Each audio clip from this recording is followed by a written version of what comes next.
And then it was just wonderful to see Ryan be like, yeah, no, we wouldn't want America turning into Haiti. We wouldn't want to have all the horrifying things that U.S. imperialism and the history of it, and the way that Haiti has been punished post their successful slave revolt for hundreds of years by the West. We wouldn't want that, right? And it took him multiple times to even recognize what was happening. He didn't even recognize it. He's just sitting there, he's like, yeah. Well, yeah. Like, yeah, no, I'm not saying. Okay, so, oh, okay, now I get it. Oh, you're making fun of me. All right, let's talk about Matt Walsh. So, we've been watching a little bit of Matt Walsh's new movie, Am I Racist? And laughing at it for how unbelievably try-hard and sad all the clips he's been posting are. The whole thing is, once again, him doing what he did with What is a Woman, but this time, instead of attacking trans people, he's going to be attacking the idea of racial justice, or mocking racial oppression, or just saying and showing everybody how ridiculous it is and how far we've come, how this whole thing is kind of just nonsense. It's performative, it's virtue signaling, it's just a bunch of stuff that like lots of woke white people are trying to do to feel better about themselves, and they have to, you know, get rid of their white guilt and all of this other stuff and pack it. And so to do that, he's done a bunch of sketches. The sketches that he's posted publicly, which I assume are some of the best ones. I assume they would have to be. They're marketing. Anyways, we've watched, I think, 3 or 4 of them at this point. Every single one of them has Matt Walsh getting caught in the act. So he's basically trying to do a Borat where the people already know that they're being fucked with. Like, you can't punk someone when they're like, are you punking me? Like, is this a bit?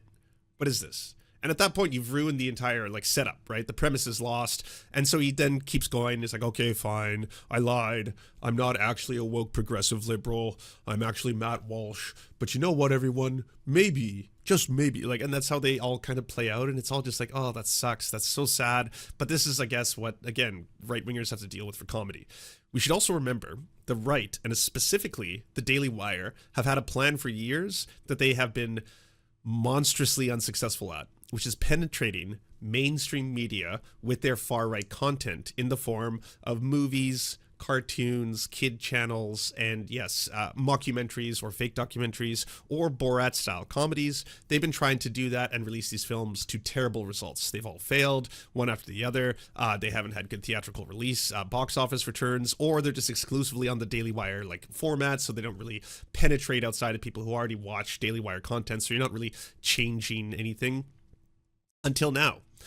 And I do want to report on this honestly, because it does mean something that Matt Walsh was capable of breaking the US box office with Am I Racist?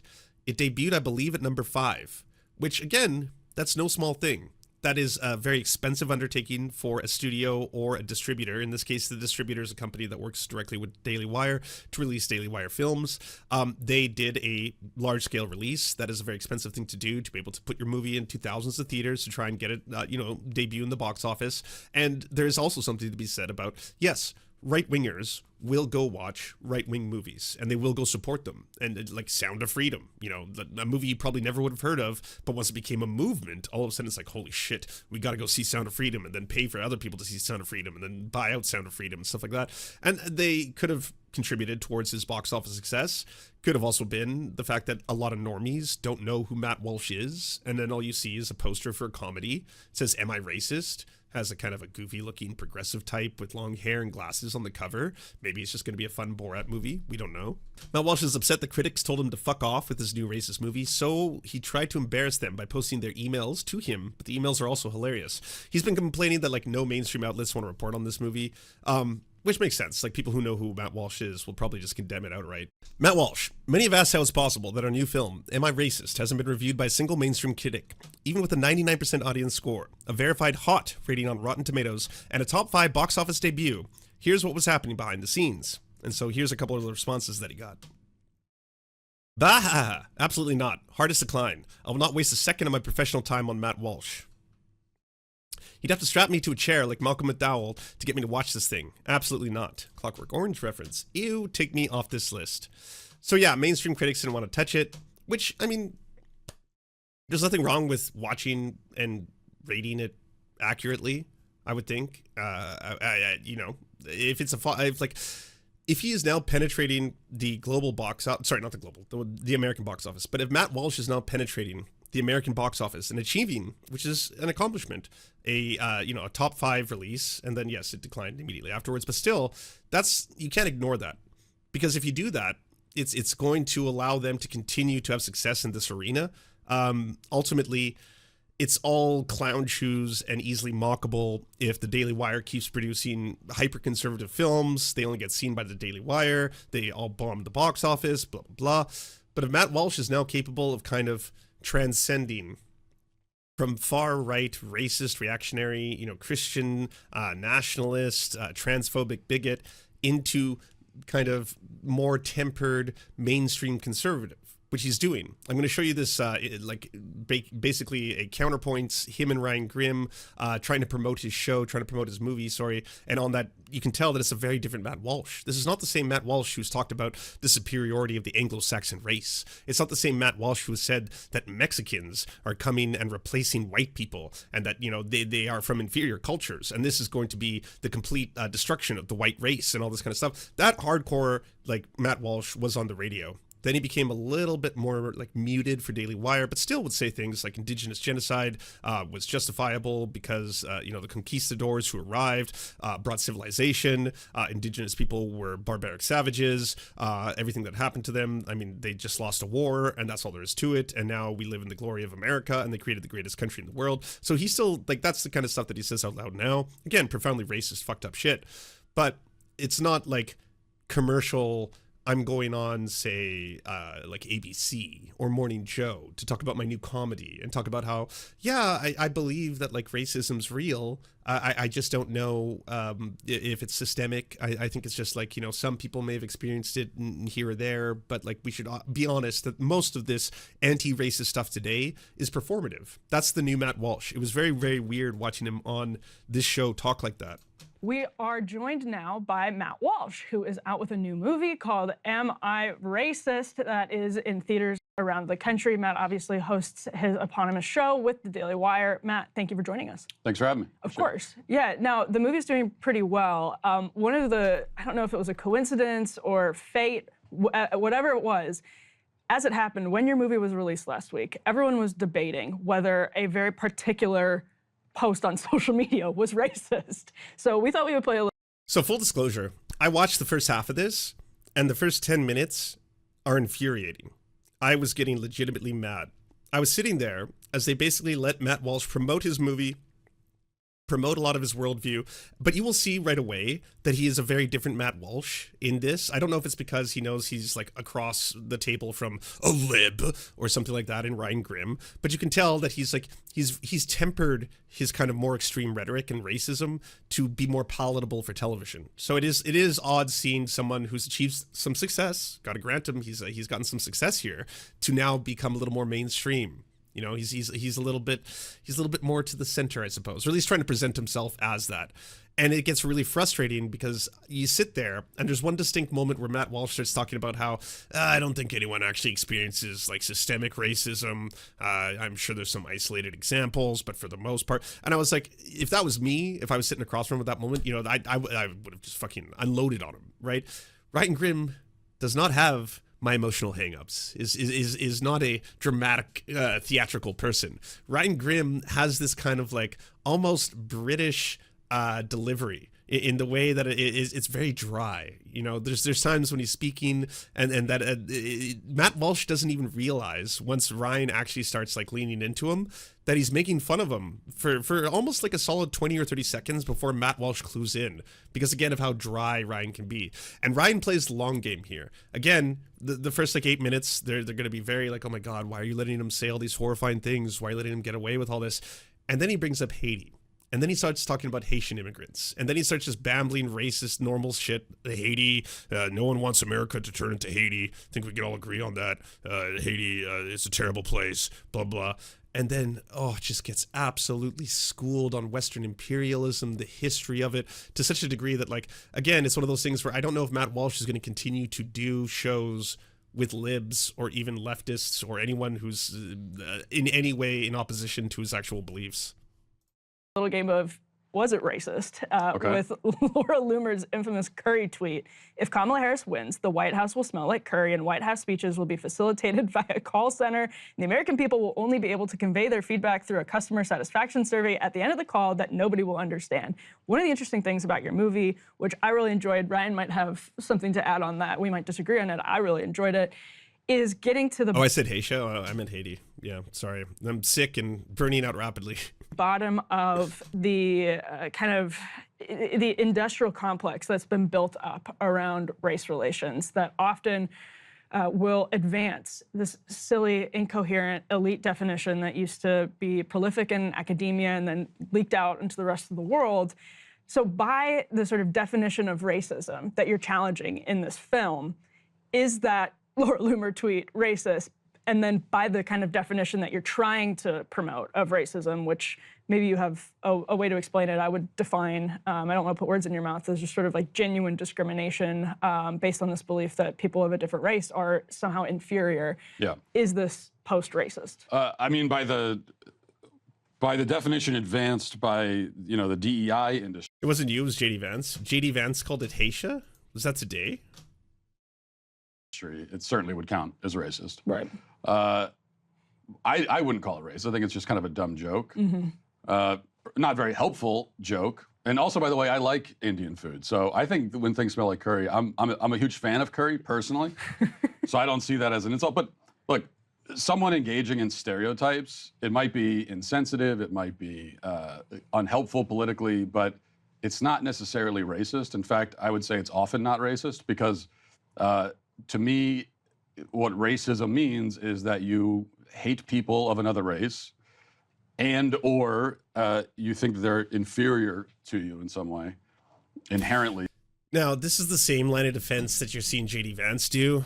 I think he's gone even more extreme with it. He said that, like, it doesn't matter if it's the White House smelling like curry or fried chicken. We have to talk about how expensive both those foods have become under the Harris administration, stuff like that, right? So it's like, again, I would have had a lot of trouble just sitting there, as Ryan does for the first like 6 minutes of this, just to let Matt Walsh get comfortable, essentially, right? It doesn't feel adversarial. He's not being immediately called out. Not like just out of the gates, right? Immediately being like, you have to agree, it's kind of profoundly fucked up just on the surface to be able to imply things like simply because someone is multiracial who has family that immigrated from India, that suddenly the White House is going to smell like curry. She meant it in a derogatory way, as if that is a negative thing. She wasn't saying it as in a, oh, she loves curry, so this is a good thing.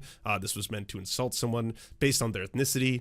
That you could agree that that is probably uncalled for at the very least. Something that's like, oh, it's a dumb joke. I don't see why it's insulting, because like I like curry. Because of their, immutable characteristics.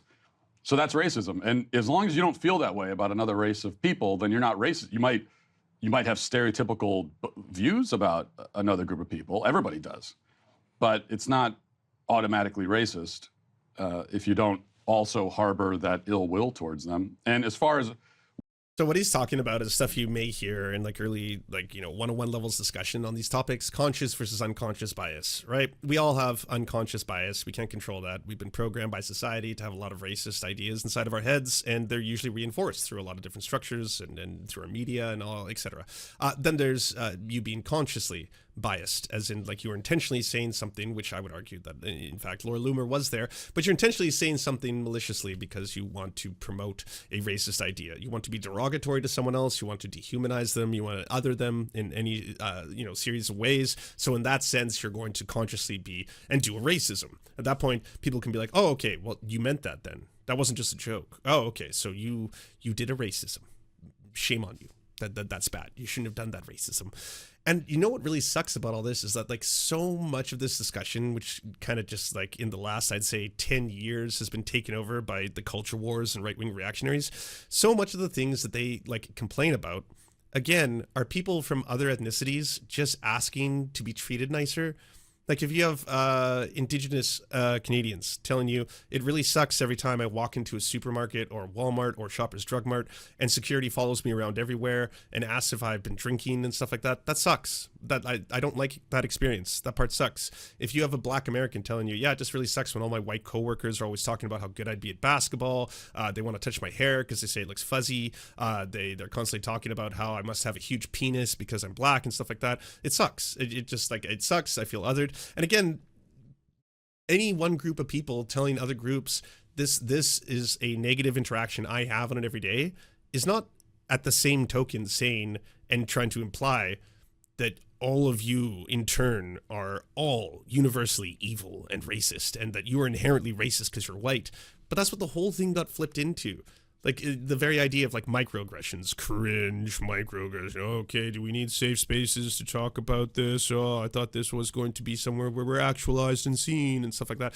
All mocked, consistently mocked and vilified and ridiculed, when a lot of it at its core is about these are things you might not notice. For example, if you are not Asian, you didn't grow up as an Asian person, as an immigrant or an Asian American or something like that, you might not realize that some people might simply imply that you're very, very good or successful or proficient in math. And that might not feel insulting because, again, who doesn't want to be good at math? I wish I was better at math, right? So that doesn't feel like an insult, but it certainly suddenly separates you from the rest of your coworkers who might not be Asian because all of a sudden it's like, well, yeah, you're good at this, right? You're Asian. You do maths. Can you do this? Can you calculate this? And it's not even like... If someone is trying to bring that to your attention, the basic human decency would be to listen, right? Again, all of this has been so dramatically turned into culture war bullshit, but that at its core, that would just be like, oh, okay, sure, right? If you come to work and you've got like, you know, something that people consistently like point out and like, and that makes you feel shitty, to then bring that up and be like, hey, by the way, it makes me feel shitty when you keep on doing that. Basic human decency would be like, okay, not like, whoa, wait, are you saying that white people, all white people, have that bias and that all white people are inherently racist because they do that? Is that what you're saying? You hate whites. I didn't know you hated white people so much. That sucks. You're an anti-white racist, but guess, you know, got to call a spade a spade. Again, it's like... This is going up to the core of what this argument is. And this is a much more toned down Matt Walsh, too. This is a very quiet Matt Walsh, just kind of like, I mean, you know, a lot of people might intentionally be racist, and those people are racist, the ones who do it with intent. But, I mean, stereotypes exist for a reason, right? Are we gonna really say that, like, have you ever heard one come out of nowhere? Have you ever heard a person just randomly be like, this is a thing that this group of people does? Whether or not... So the real answer is that with the Laura Loomer tweet, I wouldn't say that it's racist. The only person who can answer whether it's racist is her. We'd have to ask her, well, do you hate people of Indian descent? Do you think that they're inferior to you in some way? Which again, two groups of people, right? The person who's affected by the comments, the racism, the oppression, the othering or whatever, and then the person who does it. Whether or not this person is like, oh, yes, I had racism in my heart. I deeply, deeply want to oppress Indian people. I want them to make them feel horrible. That's why I did what I did. This is the purpose behind what I'm doing. And then the person who's affected by it. And then saying like, well, it's only on them. The only person who can determine whether or not they had actual hatred in their heart is the person who said it. If the answer is yes, then yeah, that's racist. But she'd probably say no. And if she said no, then I'll have to take her word for it. She's the only one who can speak to her own, you know, what's going on in her own mind and her own heart. Although she's a Trump supporter, she wants Kamala to lose. Presumably she's making the point in a negative way, Well, right? it's also- Like this is a bad thing. That's like kind of- call center and like she's saying these are all bad things. Well, this right? is an interesting point about So that stereotyping. would, by your definition, make it. Because stereotyping is often leveraged to say that there's something negative that is Yeah. generally attributed to someone of a different race. Right, it's correct. It's negative. She means it in a negative way.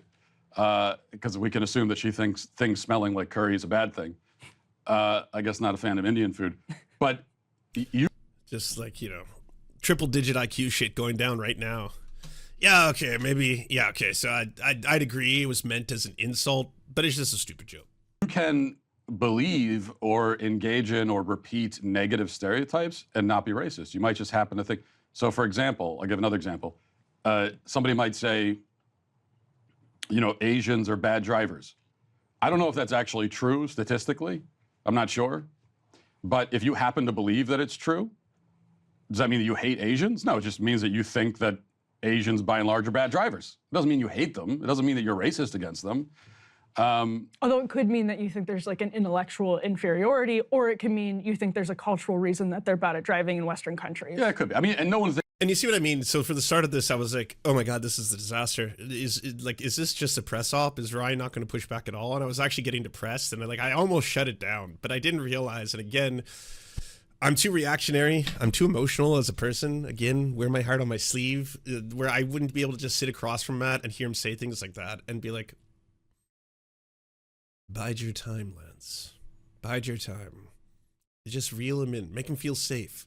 Make him feel as if this is a safe space where he can really, truly let his beliefs and opinions be laid out for the world to see. See, I wouldn't have that. That's someone who's operating at a much higher quadruple digit IQ than I have, single digit. Thinks that Asians are intellectually inferior. I think everybody understands that that's one of the other, because stereotypes can be positive too. Another stereotype is that they're very good at math and science and that sort of thing. So, you know, there are generalizations you can make about groups of people that that can be largely true. And, you know, I'm not sure I've ever heard a stereotype where I thought to myself, well, that bears no resemblance to reality. I don't know, unless one of you could think. I've never heard a stereotype where I said, I don't even know where that comes from. That's just falling out of the sky. Usually And again, I wouldn't be able to sit across from him and hear him saying stuff like that. It's like, oh my God, dude, shit, you have a lot of stuff to unpack. You know what's funny is my father was born in Santiago, Chile.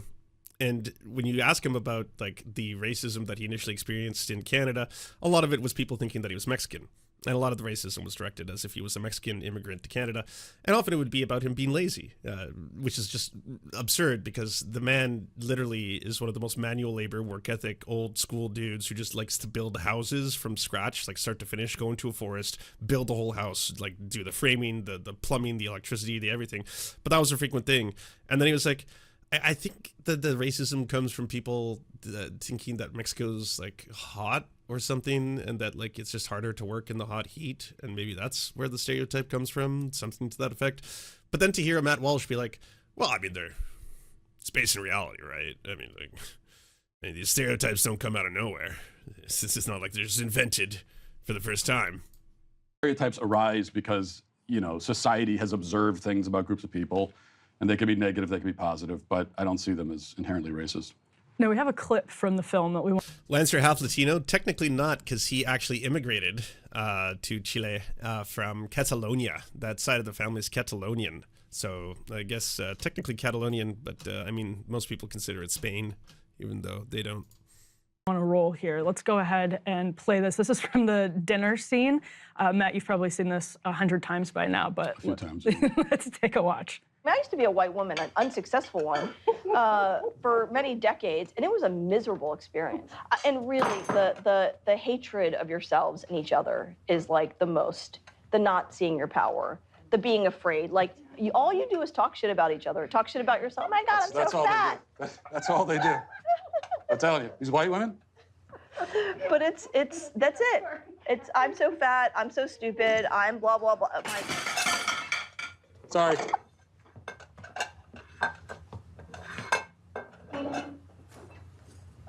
Your kids are watching you, and they're watching you talking shit about each other, you know, raging against the machine or being silent or whatever the hell it is that you're doing or not doing, and they know that you're not doing shit for them. That's so important. That is so important what you just said. It's And again, like, I hate having to explain comedy. Nothing ruins comedy more than trying to explain it. But the bit doesn't work if the people are aware they're in a bit.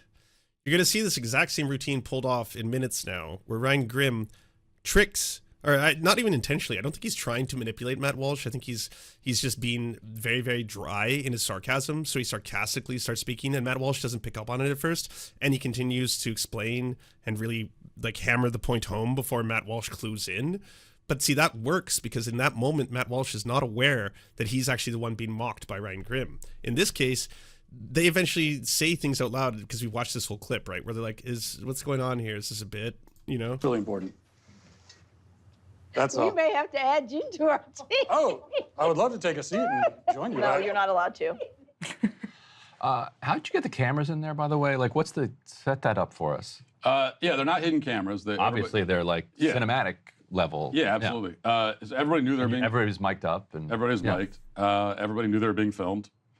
And they thought they were being filmed for a documentary about anti-racism, which they were, because that is what we made. True.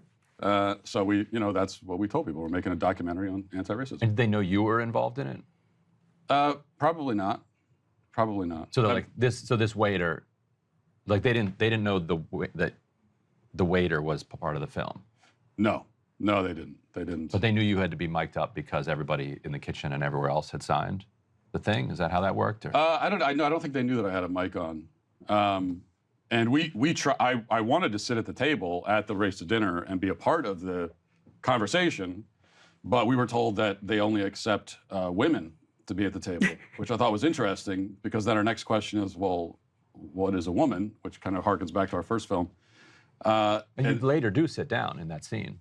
Yeah, well, I kind of invited him. I earned my seat at the table. Right. I invited myself to be a part of the dinner. No, he just sits down once the bit was ruined, and once they were like, so are we being filmed? Is this a sketch kind of thing? Once it was ruined, then he was like, okay, I'm going to sit down and say a bunch of other super hilarious lines. Will not be cringe at all, but I'm going to sit down here and be like, so don't y'all hate whitey kind of things? And then, yeah, at that point, it's like, so, like, just the act of making people feel awkward in and of itself is not like being a Borat, right? Like, you're not doing a Sacha Baron Cohen here. You've got the setup, you got the cameras, you got the people in the room, and you got them saying things. And then it's like, isn't this, okay, so maybe at first it'll be hilarious because I'm a really bad waiter. So I spill things. That's funny, right? Slapstick. I'm spilling everything.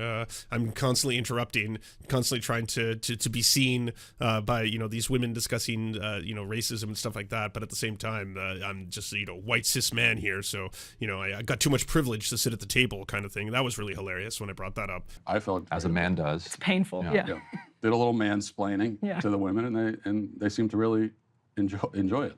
It's weird to me because they famously, I guess it's not so famous, but they back in, this was years ago. I think this was pre-COVID. There was a podcast called Femsplainers that Danielle from Crittenden From and Christina Hoff Sommers hosted, where they had a similar experience with Syra Rao over the Race to Dinner stuff. And you'd think they would be way more careful, but it seems as though maybe they let their guard down. I don't know.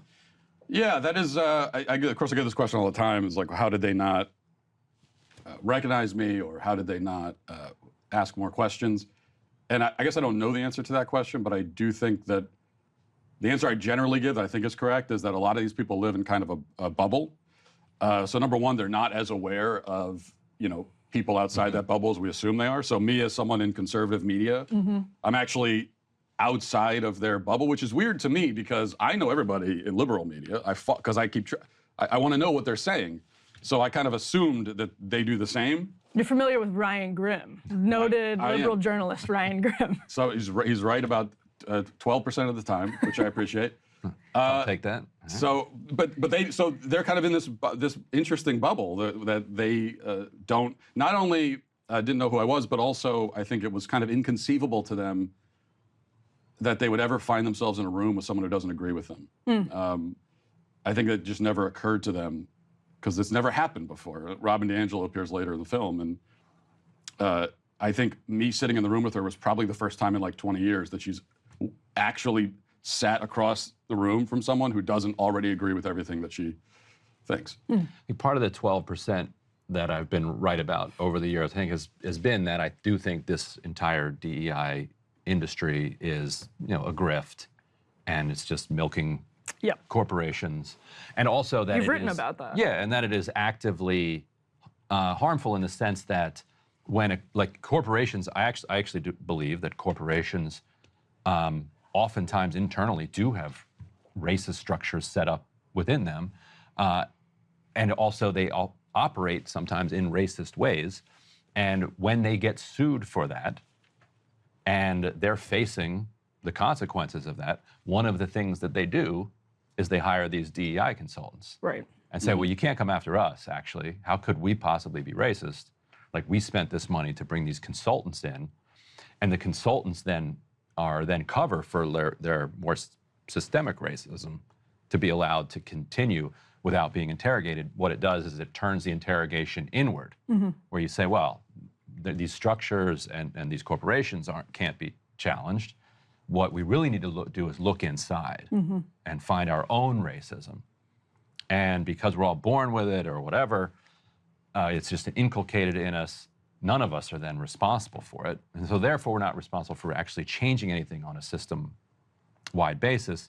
But I'm curious, as somebody who like spent so much time within this grift of a system, like, what was your take on these folks? Like, do they believe what they're saying, or have they found like a consultancy that is that they're able to make money on, and they're kind of now locked into it? Yeah, it's well, the short answer is I don't know exactly if they believe what they say, but it strikes me that they probably don't believe much of it, especially the parts of it that are so absurd on their face. But there's a lot of money in it, as we discovered making the film, and then of course there's a lot of power and influence, and also there's it must feel very, very good for them to be consulted as these kind of moral experts. And so that's what they get out of it. That is a really rich thing to say for someone who's a career racist. Like, he's actually made a fucking entire channel out of it. So it's actually not very complicated. That's why they're in this, because money, power, influence, right? It's the tale as old as time. Now, on the other hand, you've got, so that's like the Robin DiAngelos of the world, selling the books, making millions of dollars. But then you've got the people that are actually buying the books and who are going to the race to dinner and going to these seminars that we kind of crashed for our film. They're a more interesting case because they're not getting any money out of it. They're spending money, and they're not getting power or influence out of it. So for them, I think part of it's like a virtue signal. They want to be able to tell their friends that, hey, I went to race to dinner and it was so life-changing. But then most of it for those people is that I think they actually do believe it. It is speaking to something. There's like something going on inside them. I don't know if it's just like a kind of guilt or something that they carry around. And a lot of them are secular. They don't have religion. And so this becomes kind of like a replacement for religion. I don't know if that's part of it. I think it's probably part of it. Yeah, I feel like those people have kind of correctly identified that they were raised in a society that still does have racism as part of it.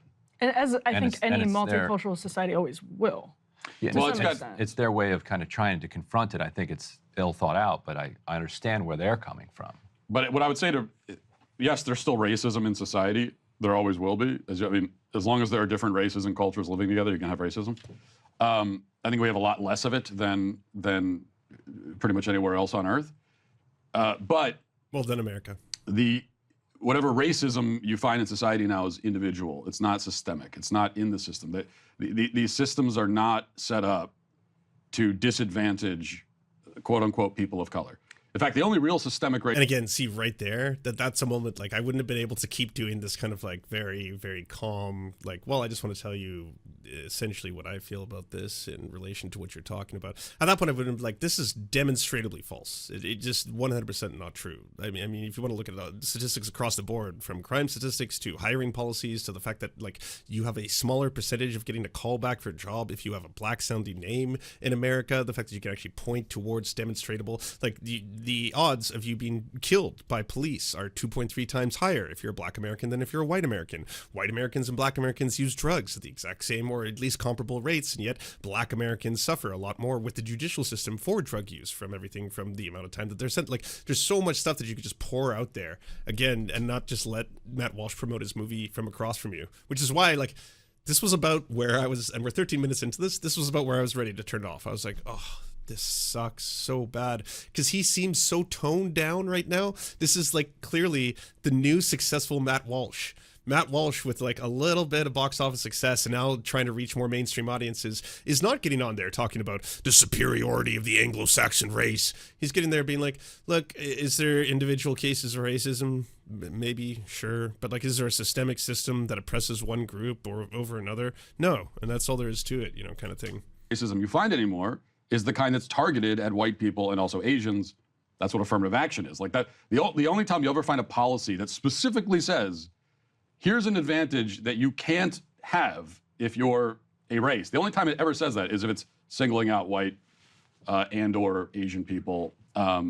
it doesn't go the other way anymore. Well, so what about, and even people on the right now are saying Republicans have singled out Haitians, and this is an interesting segue because we were just talking about multiculturalism and how wherever you have different people from different backgrounds, races, ethnicities put together, there will always be some types of discrimination, and the goal of the culture should be to minimize that.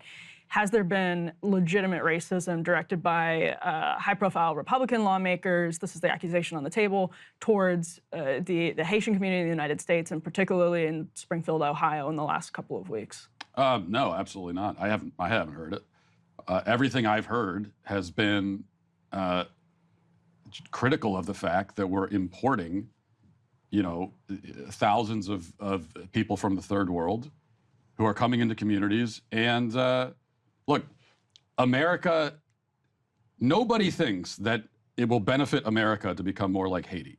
Nobody thinks that. Or I would challenge anyone, if they do think that, to explain how that's the case. Like, in what way could this country be improved by making it more like Haiti? When you look at Haiti, what part of Haiti are you saying to yourself, we need more of that? Beaches. Well, we have more beaches. Now, before I let Ryan Grimm level up to Super Saiyan levels right now, live in front of everyone, and mock Matt Walsh to his face without Matt Walsh realizing it for, I think, a solid 2 or 3 interactions in a row, I do want to point out that immediately there, Matt Walsh can't, prevent aspects, even if he wants to wear a mask now, even if he wants to put on a new shiny bright, hey, I'm more of a centrist when it comes to racism mask than I'm a whole Anglo-Saxon supremacist kind of shit. He's still doing that thing where it's like the very idea of a demographic immigration group arriving to the United States, that they are inherently going to be more dangerous or worse or trying to change American culture by virtue of them coming from another country that you have already vilified, that you in your head have already said, well, Haiti, I've heard, is a shithole country. Haiti is got cannibalism. They have civil unrest. There's gangs and stuff there. So no one wants America to turn to that. And I think it's just it's a fair thing to bring up when we talk about Haitian immigrants, about whether or not they are in fact assimilating into our culture, or they're bringing over, a lot of their own culture to try and change America from the inside. I mean, that again, this is the classic fucking white supremacist 101 shit. And then too, right? Don't we? Right. We're a much bigger country. We don't want a marine invasion and occupation of the United States that constantly decapitates governments and takes the money out of the country and saddles us with we don't want the Clintons debt either. from a revolution. Yeah. Right. Although I don't. So you're saying that we wouldn't want to be basically a colony that the entire West spends 200 years punishing after the Haitian Revolution.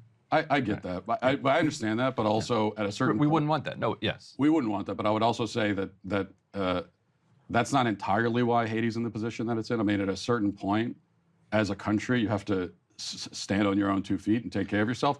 And but at what point is that? They elect Aristide and we overthrow Aristide. Then they elect Jovenel Moïse. Jovenel Moïse is assassinated a bunch of people with American connections, and then we install in 2021, the United States installed the prime minister that we just ousted. So we could say, okay, yeah, you got to get over the 200 years ago, but we're still doing it. Yeah, I mean, and I'm not in favor of. I'm very non-interventionist in my policies, so I'm not in favor of most of the things that we're doing in other countries. We just made the new government in Haiti in a hotel room in Jamaica, and then we insisted that whatever government we made in Jamaica had to allow Kenyan troops to come in under the flag of the UN in order to go to war with the gangs. Yeah, I'm not. Look, I'm not interested in. Right. If it were up to me, I'm not interested in doing anything in Haiti. Let Haiti be Haiti and take care of them. That's sort of my whole point here. Let them take care of themselves and their own problems. I'm also not saying that there's never a scenario where we let someone from Haiti into the country.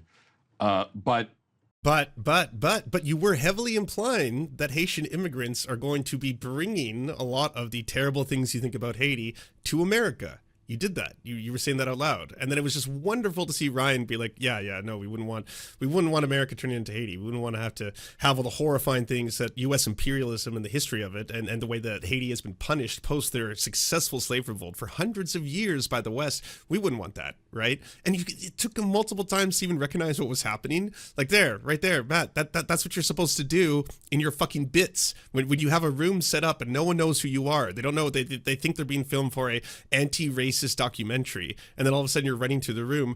You're not supposed to let everyone know that you're Matt fucking Walsh. You're not supposed to make everyone aware around you that this is a bit, that you're in a sketch, and then all of a sudden once you are, well then yeah, your reactions are not going to probably be genuine once you are self-aware that this whole thing is part of a performative act. But right there, it's just Ryan Grimm being like, well, yeah, we wouldn't want to do what the US has been doing for hundreds of years. And then he didn't even recognize it. He's just in there, he's like, yeah. Well, yeah. Like, yeah, no, I'm not saying. Okay, so, oh, okay, now I get it. Oh, you're making fun of me.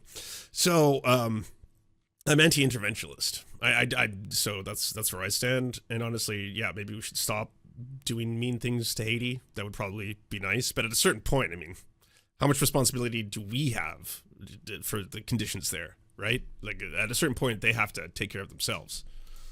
Well, and it doesn't have to just be about Haiti, but when you're throwing open the gates and just inviting anyone, in particular, I guess third world. I guess your assumption there was that it is Haitian people that are creating the conditions on Haiti, and that if the Haitian people come to Springfield, they will recreate the conditions. Well, but I don't think you Haiti can, in Springfield. Whereas what I'm saying is that it's actually the U.S. that is.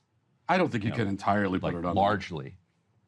But it's still a country comprised of people. Right, but without its own autonomy. But you can't. I don't think you can entirely put it on the United States. Like, the Haitian people have nothing to do whatsoever with the state of their own country. Nothing. I mean, I think that's a bit absurd. And also, this is the same defense that white supremacists use for, say, black incarceration rates in the United States. When they talk about black incarceration rates, they'll bring up the fact that, like, what, black people don't have autonomy? They don't have control over their own lives, that they can't pick themselves up from their bootstraps. Like, at what point do we have to say, yeah, slavery was bad, Jim Crow was bad, redlining was bad, okay, fine, Tulsa Massacre was bad, a handful of other shit, whatever, but, like, at a certain point, you are responsible for your own conditions. And it's like, well, are a lot of these systems still implemented? Are a lot of these institutions still reinforcing the same results? Is there impoverished communities that are still in perpetual poverty? It's really fucking hard to crawl out of that, especially when there are weirdos like Matt Walsh on the other end saying it's not real. None of it's real. No, it's just made up. This is something that, like, woke white progressive women just say to virtue signal to feel better about themselves because they think they're getting rid of their white guilt or something like that. I'm perfectly willing to, as I said, agree that a lot of the United States sort of adventurism and interventions in other countries has been unwise, and I'd prefer for us to focus on our own country and not try to build governments in other countries. But at the same time, I think that you can't completely absolve the people of any country of the problem, just like in this country. The problems that we have in our country, we can point to the government, we can point to immigration, we point to all those things. But ultimately, like, the people of the country have to be responsible for their own nation. And I say that of all nations. Right, fair enough. So, you said earlier that we have less racism here than lots of other countries, which I think is a fair point to make. Glass half full. And obviously you would acknowledge that at some point in our history we had lots of racism, right? Sure. Lots of racism then, less racism now. Mm-hmm. So when did we get to a point where it wasn't systemic and it was no longer a problem that we as a democratic society need to deal with? Like, what was the moment in your mind? Well, I'm not sure that you could point to one exact moment in time when it goes from Obama, a systemic issue to not systemic anymore. But what we know for sure is that right now we are certainly in the moment where it's not systemic. Any time in history, I'll answer your question. Yeah.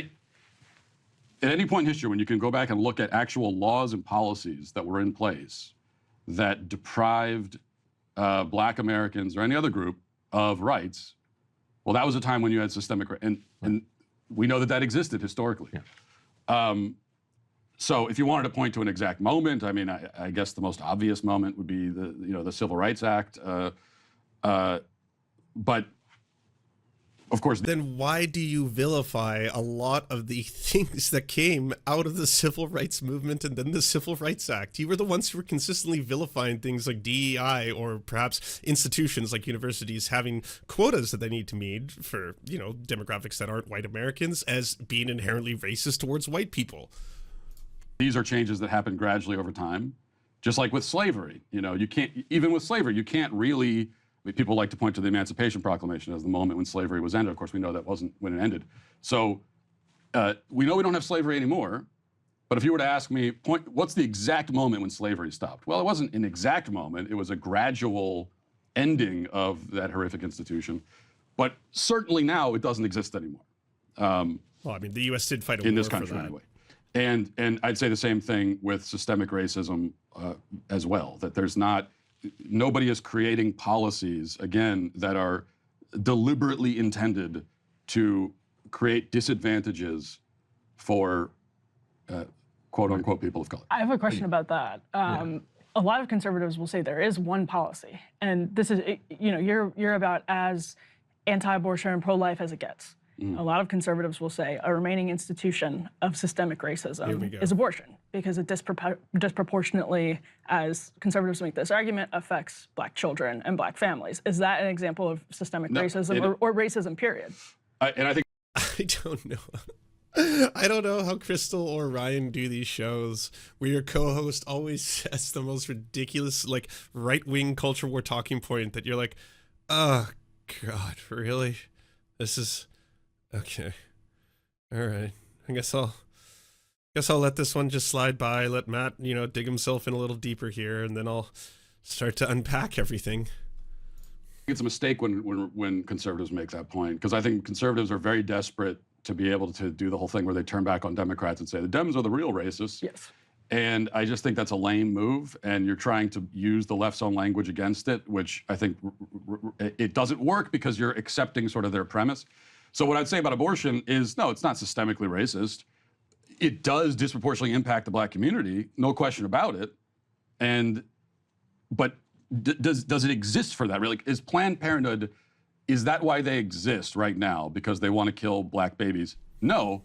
Planned Parenthood. I mean, like, you're so far in the weeds at this point. I don't even know how, like, I haven't watched this far, by the way. I'm into new viewing material here, so I've not pre-watched this section, but I imagine at this point, like, there's too much to unpack from the ground up, even from a factual standpoint, to be like, well, first off, if you don't view women's autonomy as a bad thing, then having more access to reproductive health is not a net negative. So no, that's not systemic racism or systemic oppression. That's utterly absurd.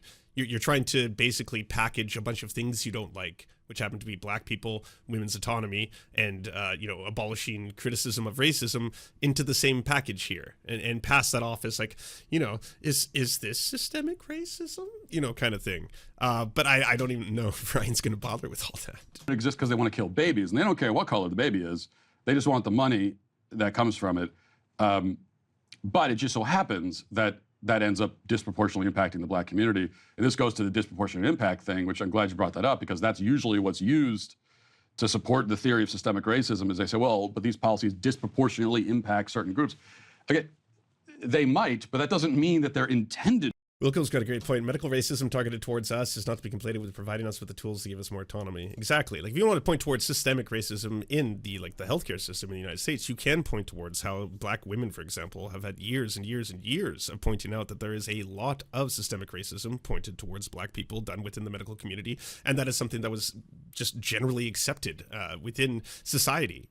For again, even to this day, it's still a massive ass problem. Saying that, like, Planned Parenthood is intentionally targeting Black women to reduce the Black population through abortions, is this racism?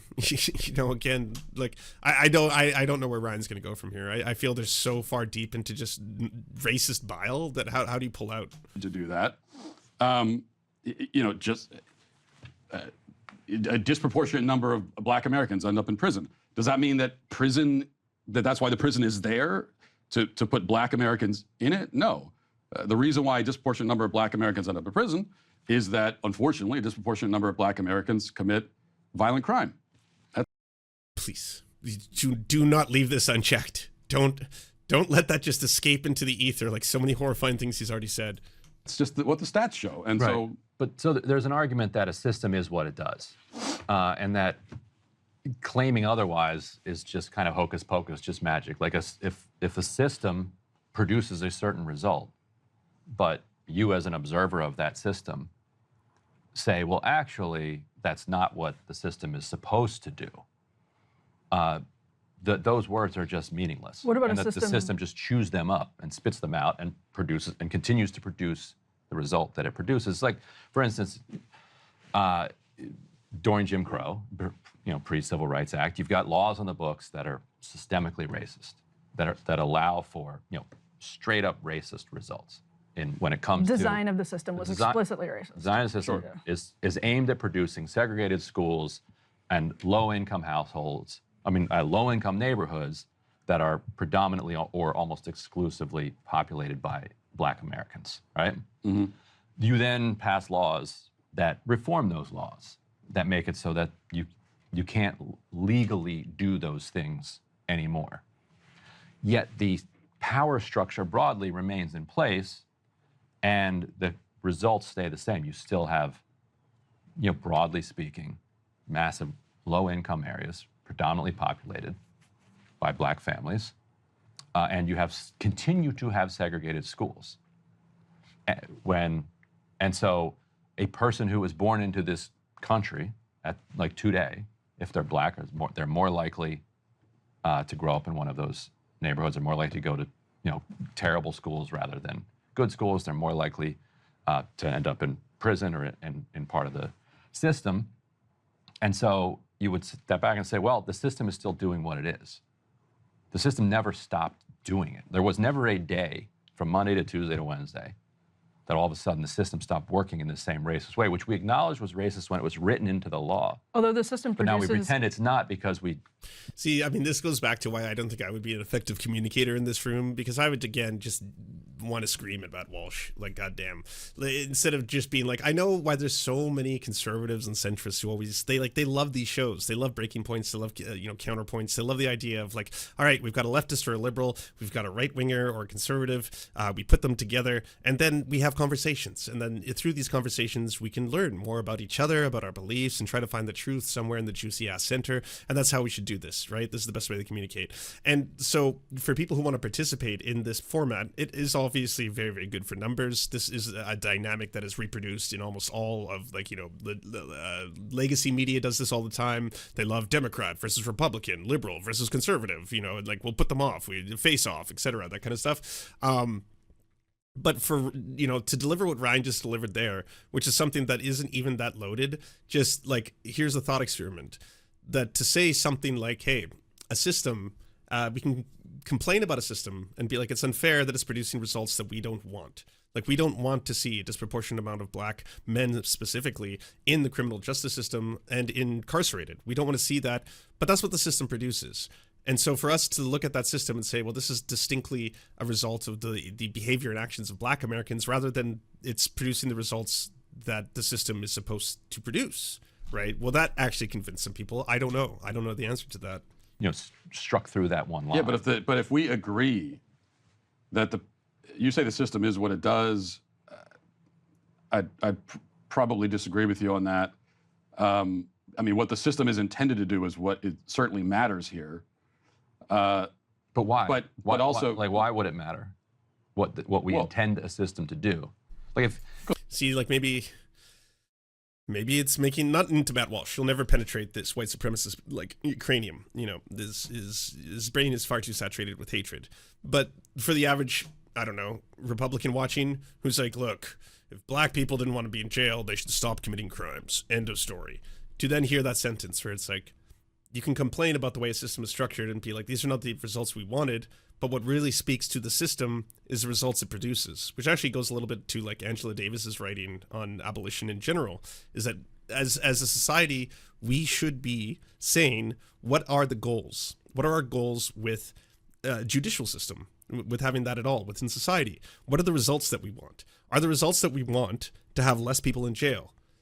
How do we go about that then? if that's the overall net result, that we want to have less people committing violent crimes, we want less people to be robbing, we want less people to be committing sexual assault, we want less people to be doing that, how do we go about that? That should be the way that we focus and work towards achieving these goals, right? Because then we can collectively say, all right, the system as it is fucked. It's profoundly racist.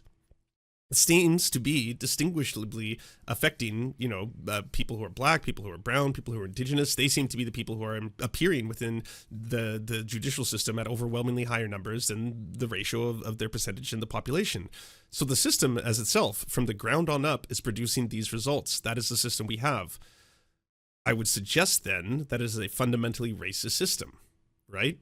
If we're getting the results from the ground on up, from the being born into poor communities, being born into native reservations, being born into black communities where there's impoverishment, where there's very bad schools as a result of the taxation on the home ownership in those communities, if it is producing more people who are entering the criminal justice system, then from start to finish, from when you are born to becoming a student to entering the workforce, this is disproportionately a racist system. Then changing that would be essential, right? From every perspective. The system produces a robust Nigerian middle class, like people who come here from Nigeria. Thomas Sowell makes this point. It's a point that's popular. So then that's a defense of the system. That's what I'm saying. Because that's what it does. Right, that's what I'm saying. So does that go both ways? No, because the intent of this, my point is that the intent, whatever you intend a system to do is meaningless. Like if you intend. Okay, so I'm going to show you what she's referencing. Also, this is something that pops up in white supremacist forums a lot, but the idea being that it is true that one of the most successful groups of immigration to America come from a lot of different regions. So here is median household income in the United States by ethnic group. And this may shock you. Ba-bam. We have Indian Americans, Guineas Americans, Filipino Americans, Taiwanese Americans, Sri Lanka Americans, Japanese Americans, Ghanaian Americans, Barbadian Americans, Trinidadian Americans, Nigerian Americans, Malaysian Americans, Chinese Americans, Pakistani Americans, Jamaican Americans, Haitian Americans, and then white Americans. And so this is not demonstrating to you that racism doesn't exist in America. What this should be showing to you is that race doesn't exist, that the very idea that people should be achieving much worse outcomes within a country, say the black population or the indigenous population, for example, is not the result of those people inherently being inferior. Does not speak towards their low IQ numbers. I know you saw those like fucking Nazi science guys popping up all over the place being like, if I look at the average IQ in Haiti, it happens to be 62, which is technically disabled. So that's why there's so many problems. No, a lot of immigrant groups that come to the United States are very, very successful as immigrant groups, but they can be black. They can come from predominantly black countries and still be unbelievably successful as a immigrant demographic. So what does that say about black Americans living and born within America and the systems that they grow up within? That's the way you have to read this. Because again, if you don't, you're just trying to flip the entire thing upside down to again justify racist structures and systems. For a house, to have a roof and a second floor that is sturdy, but when you walk into the second floor, you fall through it. But that doesn't reflect on you. But that doesn't reflect on your anti-roof sentiments. Yeah, and also it doesn't matter. And like, also, if you but to use your analogy, if you walk into a house and there's a problem in the house, you can't automatically assume that it's the fault of whoever built the house. It could be, depending on the problem. But you also have to look at who's living in the house, who's supposed to be maintaining the house. And if you're living in a house and you're not taking care of it, and in fact you're mistreating the house and it goes to hell, and then you turn around and blame whoever built the house 100 years ago, well, I'm going to say, like, well, this is at some point you got to take responsibility for your own house. And so that's my point with the black community as it stands right now in America. Yes, as we've already established, there was actual systemic racism against the black community. For a long time. It's a terrible, evil thing. Everybody agrees on that point. I don't think anyone disagrees. That is over now. There is no longer a system in place that is he said the thing designed to deprive black Americans of rights. I mean, would you agree with that at least? No, I do think it's still designed that way, but it's designed in a way where it can't be litigated because it's not in the law. Okay, but so can you point to me an exact point of the system, an exact place in the system, a policy that is designed? So if you have a system, a capitalist one, in which you have two different groups in the United States. We'll say groups who are considered to be human, and they get to be slave masters, and groups who are not human, and they're slaves. And you have hundreds and hundreds of years of slavery, in which this generates vast amounts of wealth for the slave-owning class. No wealth, zero wealth for the people who are slaves, forcibly brought over and then forced to do labor manually. You do this for hundreds and hundreds of years, and then you enter a civil war to fight for the right on one end to be able to continue to have slaves, and on the other end for the abolition of slavery. And then that ends slavery, not immediately. That begins the process of ending one form of slavery. Let's say that in the United States. Do you think at that point, even though on the books, we've ratified the Constitution to the United States, in so that you can't do slavery unless the person is a prisoner, but that's basically it. Go. Play the game. Start.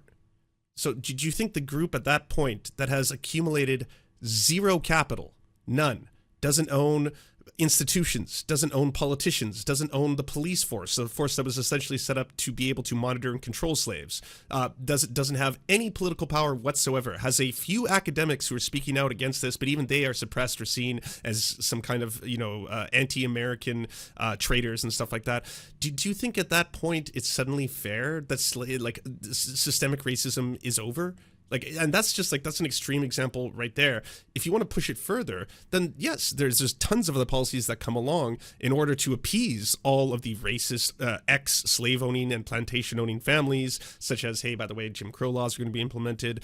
We're not going to just distinctly abolish the very use of, say, the Confederate flag, because we'll piss off a lot of people in the South and as a part of their heritage and history, even though it is a flag of treason. Who cares? We'll keep that. We'll keep up a lot of statues of Confederate generals everywhere, because this is really going to appease a lot of different demographics who feel that their history is somehow being erased, again, showing these people who were literally willing to fight for the right to own slaves. But we'll keep that going on.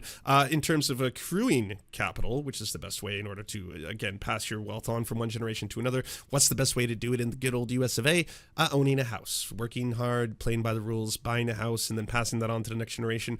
Again, if that is made increasingly and more difficult for one specific demographic, whether that be through redlining, whether that be through internalized racism that people have, the prevention of allowing Black Americans to get loans, bank loans, to be able to buy in affluent communities, because otherwise you might risk white flight or scaring the local whites if there's a couple scary Black people moving into the neighborhood.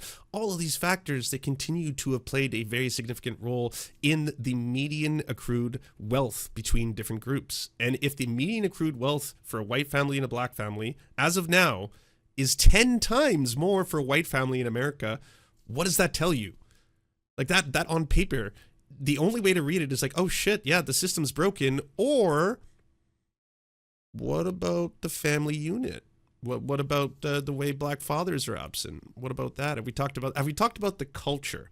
Because I know it's a little fucked up for me to talk about the genetics or the skull or measuring the skull. That's not exactly in fashion anymore. But what if I talk about the culture, the hip hop, the low hanging pants, the fatherless families? Does that contribute? Do Black people have no autonomy? Are they not capable of achieving anything in the system?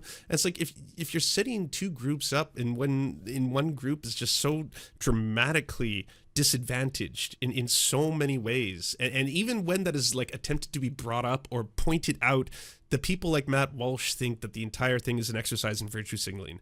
It's hey, by the way, there's ways to identify these systems, how they operate. We have entire fields and disciplines that have, in large part, been developed by people who were not white. Surprise, surprise. They wanted to understand why, their particular class was being so affected by this, and understanding it, and then demonstrating it, and being yes, it can be very easily explained this way. Not in the Black people have lower IQs, they have lower brain weight, they are inherently predisposed towards violence or aggressive behavior, all that kind of stuff. That's all racist nonsense. It does not explain this. To deprive Black Americans of rights. The same people that designed the system to protect the wealth of the upper class, in the 40, throughout American history, continued to be in control. Yeah, but now you're talking about class, not race. I'm talking about race. Right, but how do you disrupt class? See, you only have 10 minutes left. I don't think you're going to be able to explain the intersection between class and race and under capitalism to Matt Walsh right now. I got you. You're talking about a different thing. You're talking about class. Okay. How was the wealth accumulation done in the first couple hundred years of the good old US of A? How did that work? Who got to accumulate more wealth?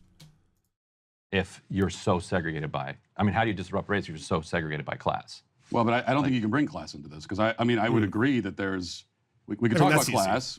I'll agree that there are elites who care about themselves and don't care about the lower class. I would say that those people are just as unconcerned with a white person in a trailer park in Appalachia as they are unconcerned with a black person in the inner city. You know, so it is class. We could talk about that, but my question was, where? Because we talk about the system. It's a broad concept here. So let's narrow it down. Let's find a piece of the system that we can point to and say, well, this is designed to hurt black people. Okay, so if you go to Georgia, the entire for instance, judicial system, after they implemented school desegregation, what they started doing is saying, oh, okay, well, we can't legally keep black people out of our neighborhoods or out of our schools, but what we can do is we can secede from our neighborhoods. You've been to the Atlanta suburbs? A little bit. Like every four, Unfortunately. like every four, Try to stay away. Yeah. like every 4 blocks Epic. for a long time, you had like new school districts, and they would be drawn. They would be just basically gerrymandered. Like they would know where the white people were, and they would gerrymander the school district so that only white people would be a part of this. Yeah, but you're going back to desegregation. No. This is what they're doing now.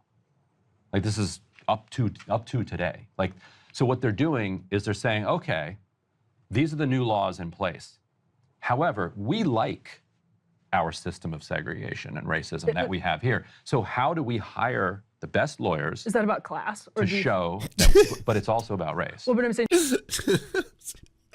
I feel sometimes Ryan's in like fucking preschool right now, where people are like, wait, so you're talking about class then, right? Or right? Are you trying to imply that the two things are like linked in some way? I don't like where this is going. do you think primarily in the minds of the designers of the system, are they actually discriminating intentionally on a class basis, or is it pretty race driven? I don't think that there's any evidence that it's race driven. I think in like an example you give, it's class, it's people wanting to avoid crime. His example specifically singled out black students and white students. He wasn't saying rich students and poor students, although those two can be completely linked as well. In impoverished areas, maybe someone doesn't want to send their kids to school in a place that's high crime, where there's going to be a lot of delinquency and everything in the school system. I don't think it's because... So it's that white people are smarter. Yeah, they're more clever. They realize it, right? They're like, well, I just don't want to raise my kids in a bad part of town. And I realize that, based on the demographics, that's a bad part of town. So I'm going to choose to put my student in a better part of town. And so white people figured that out. When black people figure it out, it'll solve all the problems. The kids are black, it's just because of that. And also, the other thing is when we talk about... But at what point hold on a second. When we talk about school districts or the way communities are set up, here's another point that rarely comes up. It's pretty simple. You can move, right? So you can always move. Just move. I mean, if you live in a community where you're claiming it's been set up systemically to disadvantage it, I don't buy that. But if I did, I would say, well, you should probably move from that community. It's super easy. All you got to do is pick up every single aspect of your life, including friends, family, connections, stuff like that, the place that you live, hope that you can get a new job in a new area, and then afford the general lifestyle in that area. Now, to Matt's point, if you happen to be in a bad part of town, most likely it's going to be a little bit difficult buying a home in the rich part of town. That might be an obstacle, but move. Just move. Get up and go. Go do it. Yeah. I mean, you can go somewhere else. It's not, there's no law saying you can't. And if there was, if there was a law saying... There might be a class barrier, if not other barriers to that, though, right? A pretty distinguishable class barrier to being able to simply move to a better part of town. Situations will like try to block. Yeah, but they're not going to it. say you can't move here if you're black. it's also why a lot of black community groups support voucher systems to allow, like work with conservatives on voucher systems to allow kids to get to different schools. So when you see that, Yes. Again, like I don't know how you maintain composure during this. There'd be so many moments where I'd just be like, sorry, what? Oh, okay. Yeah, unfortunately, you need to shut the fuck up for the rest of this conversation. Yeah, I'm talking about you, Matt, you specifically. Everything you've said is nonsense. It's both not historically accurate. It's not factually accurate. It's not based in reality. I guess if we only have, 15 minutes left, I'm just going to spend that time educating you. I think like just the next, we'll allot this for me to just give you it's not going to be like university level. We'll do some high school shit here, okay? It's not critical race theory. Don't worry. It's not going to be scary. But I'm going to just explain some very, very basic history of what things like, say, white flight, gentrification, redlining, what they mean and how they affect current day life for people who live in the country. That's to say, like a black homeowner who's trying to get a mortgage, who has a higher credit score and higher income, gets a higher interest rate from the average bank than a white applicant.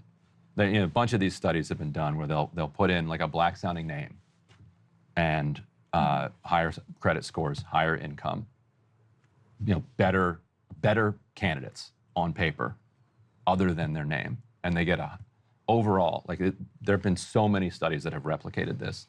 They get a higher interest rate, which means their cost of borrowing is higher, means the mortgage is higher, which means you have to have that much more, money to move into the neighborhood that you're talking about. So systemically, it doesn't say, well, if you're black, you can't live here, but systemically what it does is it makes it easier for white people to move into these wealthier neighborhoods, harder for black people to move into those neighborhoods.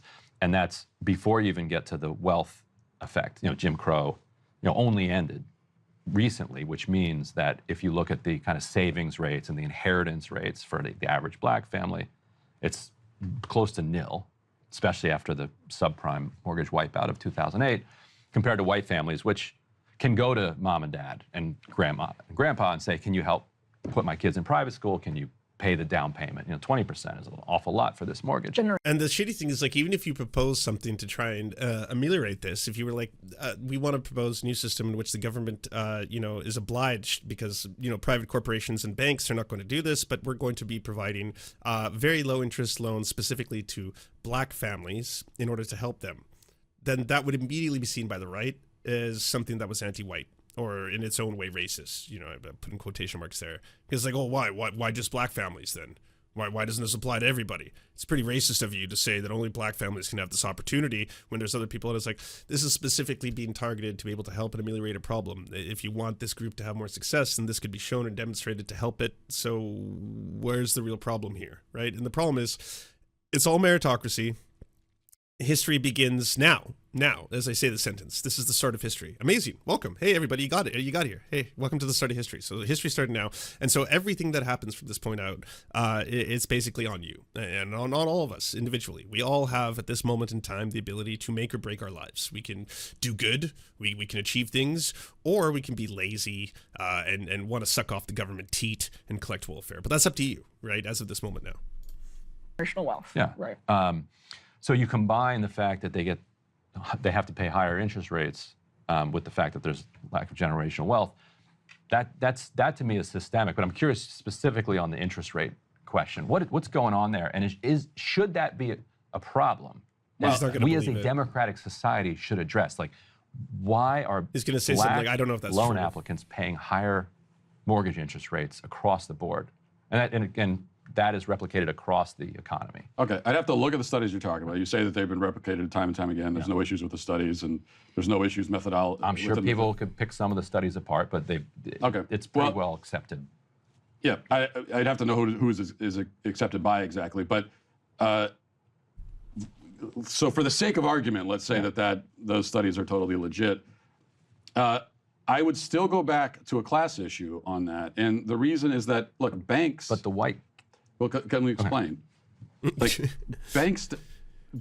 This is an example in which you have two groups. The only difference between the two groups is not their wealth. He just stated that too.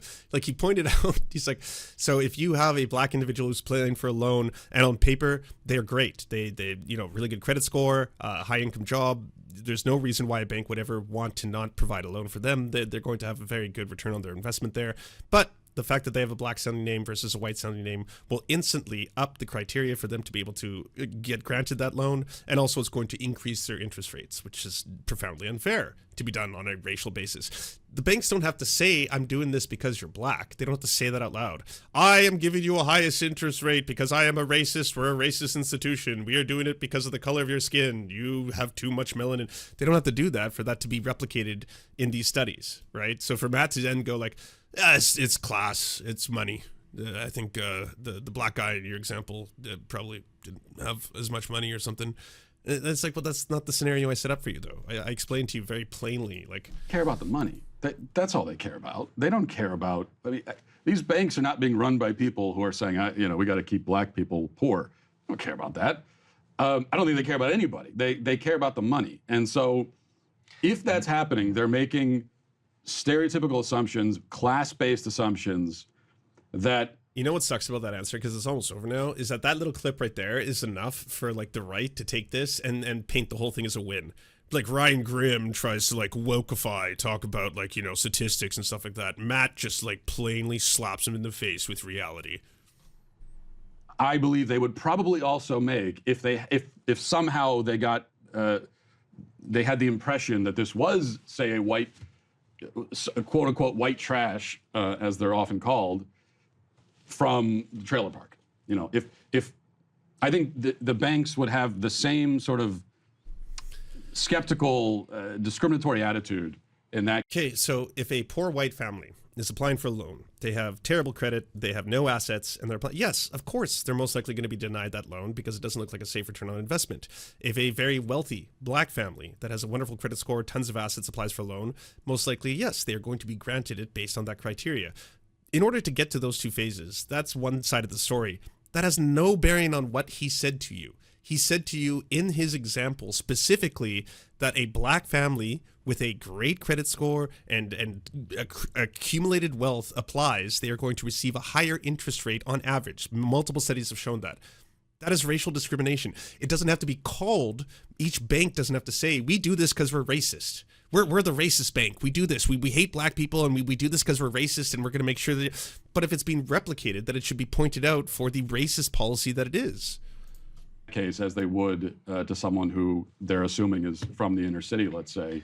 Right, but so the other word for that would be implicit bias. So let's say the banks. We have to wrap, by the way. But let's say. How dare you speak about implicit bias?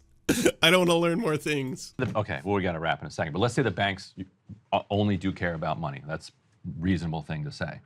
So then what could explain why they would treat the two differently? It would have to be, like you're saying, but what you're saying is there might be some implicit bias toward, if they could identify some poor white guy, which goes to the point, though, of how it's easier for poor whites, which I was used to be one of, but it was easier for me to migrate out. My name is Ryan Grimm. I don't even think you can't even tell that I was white trash. Right. I mean, you can if you know me pretty well, but but you can't tell on a resume or an application. You see his to a arrest bank. record. Yes. I don't know. You're wearing a tie and everything. I wouldn't say. I mean, there you go. Could have fooled me. Yeah. Look, but I wouldn't even call it implicit bias. I think it's just like banks. They are biased against people they don't think will pay their mortgage, basically. Right. And so why don't they think a person with a black name will pay their mortgage? Because I think in that case, despite a high credit score and a high income. If that is true, then they're making assumptions about. They're making class-based assumptions. This is a lower-income person coming from a low-income neighborhood. No. Oh, God, they're going to cut out. Like, he just said it to your face. He just said, no, take the class out of this. High-income family, great credit score, very successful, super successful black family. Then what? It's still class. Yeah, they're not making enough money, I think. But even if their current income is, the same as, that's the background. And so Sounds like those people face a systemic problem. We gotta go. Well, class-based, but that's what I'm talking about. Yeah, we're getting told. We're getting in the ear. Matt, thank you so much. This is a fascinating conversation. I really enjoyed the movie. Ryan, what'd you think? It's funny. I'll acknowledge this. The movie's funny. These guys are clowns. You put that on the poster. Yeah. These guys are total. These guys are. Oh, boo to the ending. Great middle section, Ryan. You did excellent. That was wonderful to see Matt just fucking flounder when he starts to speak about issues that he clearly is well without of his depth. But the other thing that really sucks is that, like, I get that I can't do this shit. I get that I can't have a show where I sit across the table from like a JJ McCullough, and I specifically mentioned him because that was something that the first time I ever met him, he suggested we do. But like I can't sit across the table from a conservative or a right winger or even a far right figure and pretend to consistently be calm and accepting and ingest a lot of the horrifying things they say. So the fact that other people can, okay, fine. That, you know, I'm all about you know, a diversity of tactics. So there are people, you know, who are very, very eloquent, well spoken, and most importantly patient, who can do that kind of shit, who can sit and have a breaking points or counterpoints where they're just side by someone who has just, in my opinion, absolutely revolting and horrifying views, and then try to appeal to Republicans, centrists, or people who might not otherwise listen to you, right? And so that opportunity, it can be very valuable. If a handful of people listen to that one line that was basically trying to explain systemic racism for babies, but to be like, if a system produces results, we can complain about the system, but what speaks for that system is the results it produces. That right there, I think, is a very good thing to imprint in the brains of a lot of conservatives. Like, obviously, nothing was met here. Nothing got through whatsoever, right? But that could, on one end, be effective to a certain degree. Yeah, and ultimately, I wouldn't be able to do this. I would be profoundly, you know, screaming. No, the Tim Pool thing is different, though. Like, if you're invited onto someone else's monstrously huge platform, I know I'm going to be faced across the table from ghouls saying terrible things. That's not my work day. I get to check out. I get to leave. I get to leave the compound, go to the hotel, and fly back to Canada and enjoy the warming embrace of my loving partner in Chico. So that's lovely. If someone's like, so I got a pitch for you, Lance. It's a new show, all right? It's going to be you and someone who's got very far-right views. Every day you sit down, and then you got all these cool terms for everything. You put things on your radar, and then you got things like called counterpoints, and then when they say something, you're allowed to rebut and be like, well, my first counterpoint is following. You get 3 counterpoints, kind of like a little board game, and that's going to be at 9 to 5. Like, again, I don't think it would last long because I would be way too aggressively confrontational on everything. Like, I wouldn't even be able to let the little things slide that like Matt Walsh was just trying to slip in there constantly, being like, I don't think, you know, there's really such a thing as systemic racism anymore. Racism ended with the Civil Rights Act. That was the end of racism. So like I wouldn't be able to sit across from him. Like, and that's the guest. Fine. If my co-host was saying half the shit that she was saying, I also wouldn't be able to let that just like just pass by and be like, sorry, I gotta put this whole thing on pause. Sorry, what the fuck did you just say? What the fuck? No. More access for women to have reproductive health is not an example of systemic racism. If more black women have access to more health care, that's a net benefit. That's a good thing. You can't point to that as an example of system. What are you talking about? But yeah, again, different people that are I guess better at it. You know, frenemies, those kind of genres, all that kind of shit. Hey, if you'd like to unlock secret bonus episodes as well as uncensored content, go to patreon.com/The Serfs. This show is produced by Anna Loves Riley, Arian McCarthy, Cheryl Alvarez, Comrade Junkie, Doug Caddy, Everything Important, Hagbard Celine, Jimmy Sombrero, Voltimondi, Omni, Political Poppy, Preston Kroll, Quiet185, Riley and Anna, Roller Dragon, Cernicus, Stellar Gwyn, Sebastian Demel, Travis McClinton, Trincel, Words Greenwood, with additional support coming from all of these amazing human beings right here.